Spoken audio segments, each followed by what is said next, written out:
How to use Siri on iPhone 16. Using Siri on your iPhone 16 is as simple as giving a voice command or pressing a button. To activate Siri hands-free, just say "Hey Siri" or "Siri" if you've enabled the feature in Settings, Siri, and search.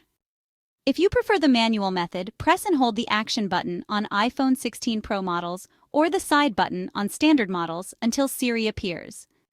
Once activated, you can ask Siri to send messages, set reminders, check the weather, or even control smart home devices. Just speak naturally, and Siri will handle the rest. For a smoother experience, customize Siri's settings to fit your needs. Go to Settings, then Siri, and search to enable Listen for "Hey Siri." Choose your preferred voice, or allow Siri to respond when your phone is locked. You can also toggle Type to Siri if you'd rather type than speak.